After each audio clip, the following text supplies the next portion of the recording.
Hi, I'm Margaret Giles with Morningstar.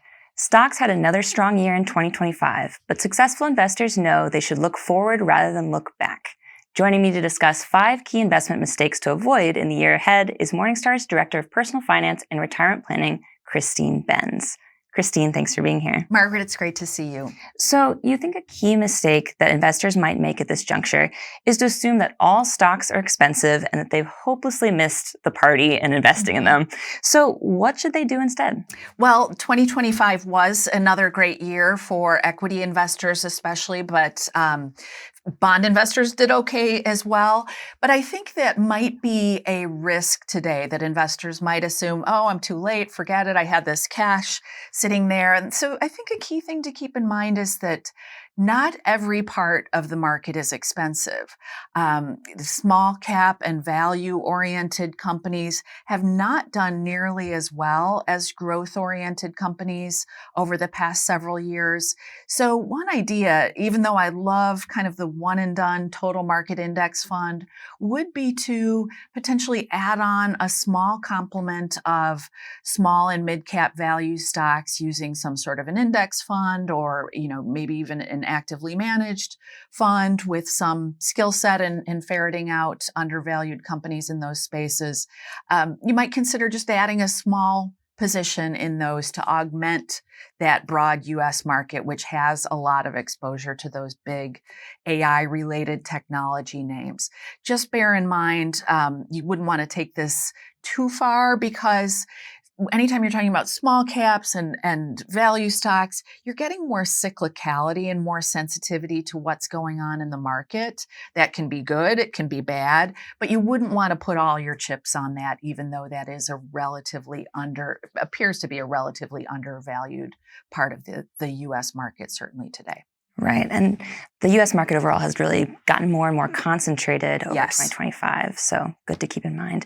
So in 2025, you warned that ignoring non-U.S. stocks was a mistake. So is it still, given that non-U.S. stocks have really outperformed in the past year? Well, first, I just have to take a lap because it was actually a prediction that came true and that we had really great performance from non-U.S. stocks. And I had been banging that drum for many years prior, and non-U.S. stocks didn't do so well. So the key point here is that non-U.S. stocks still do appear cheap relative to U.S. today, certainly relative to the broad U.S. market. When you look at the market capitalization of the global portfolio, it's roughly 2/3 U.S., a third non-U.S. Most U.S. investors have nothing like a third of their equity portfolios in non-U.S. stocks. So I think many investors should still consider topping up their non-U.S. exposure. And you really get nice sector diversification by adding to non-U.S. and that you're getting more exposure to sectors that are relatively underrepresented in the U.S. market today. You're getting more financials, you're getting more basic materials and industrials. So you get kind of a nice twofer. You get some global effects. You maybe get the tailwind of dollar continuing to decline, but then you also get some nice sector diversification as well. So I do think that ignoring non-U.S., even though non-U.S. is maybe a little less attractive on a valuation basis than it was a year ago, I think that's a potential mistake for investors. All right. So for people getting close to retirement, you warn against not taking some risk out of the portfolio. So why is that, and how should they go about doing it? This is a biggie because I often speak to older adults and they really like equities. They've had a great experience in equities. U.S. stocks have gained like 15% on an annualized basis over the past decade. They've had a great run. And so it's very difficult to pry older adults' hands off of their equity portfolios. But for people who are getting close to retirement, getting close to spending from their portfolios, I think it really does make sense to de-risk a portion of your portfolio. So think in terms of your portfolio spending, what you might do in, say, the first 5 or 10 years of retirement, and think about de-risking that portion of your portfolio. As you know, I'm a big believer in the bucket approach to retirement portfolio construction. And in the typical bucket model portfolio I would put together, I would hold something like 7 to 10 years worth of planned portfolio expenditures in a combination of cash and bonds, and high quality bonds is what I would accentuate there. So I do think that people should take a look at that. In terms of the how to do it, ideally you would be doing that de-risking within your tax sheltered account where you wouldn't face ill tax effects to do that repositioning. Another alternative is to steer your new contributions. So if you're still working and contributing to those retirement accounts, think about channeling all of your new contributions or most of your new contributions to those safer holdings as a way to kind of move up your allocation there. And that's also a great strategy if you're adding to your taxable holdings. The best way to change the complexion of that taxable portfolio is with those new contributions, because that's a tax efficient way to do it. Right. That's helpful to think about kind of an incremental change. Exactly.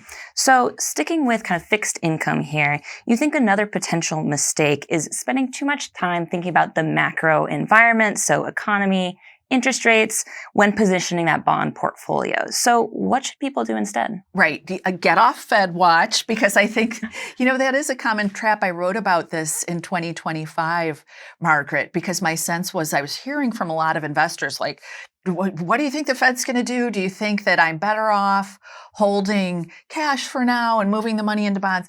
I feel like the idea is to set up a portfolio that makes sense for you strategically, given your own spending horizon, and use that to inform how you situate your fixed income holdings. So in all of our research on diversification, we find that high quality fixed income is a great place to be if you're looking for an antidote to equities. So anchor on high quality. And from there, look at your anticipated spending horizon. So if you have a very short spending horizon, you probably don't want to be in bonds at all. If you have a spending horizon of like the next 1 to 2 years, that's a good place to hold cash. And then if you have a roughly 3 to 5 year spending horizon, that's a good place to hold short-term bonds, which will tend to yield a little less than intermediate term, but will tend to have more interest rate related stability. And then if you have a spending horizon between 5 and 10 years, that's where I would make an allocation to high quality intermediate term bonds. And then if my spending horizon is 10 years or beyond, well, that's my equity allocation. But I think that's kind of a good way to arrive at a sensible allocation to various types of cash and fixed income holdings, and then just kind of sit with them because you've set it up to be a long-term allocation. Right. So finally, you think it's a mistake to assume that the returns that stocks have gotten over the past decade will be repeatable. So what numbers should we be using instead? Yeah, I referenced that 10-year, 15% annualized return on the U.S. market. Don't use that. It'll make you feel good in terms of like, I don't have to save that much. But the downside is that you could come up short if the market doesn't cooperate with those aspirations. So I would anchor on long-term historical returns, maybe even set it a little bit below long-term historical returns, because I think most people would rather be safe than sorry. So I would definitely use sort of a sub 10% equity return expectation. And then for fixed income, historically, starting yields have been a pretty good benchmark of what to expect from fixed income.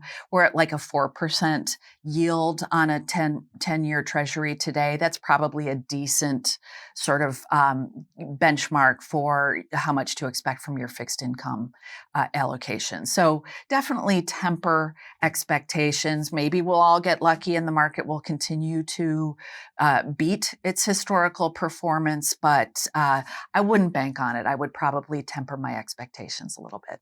All right. Words to live by, perhaps. All right, Christine, thanks for taking the time. Thanks so much, Margaret. I'm Margaret Giles with Morningstar. Thanks for watching.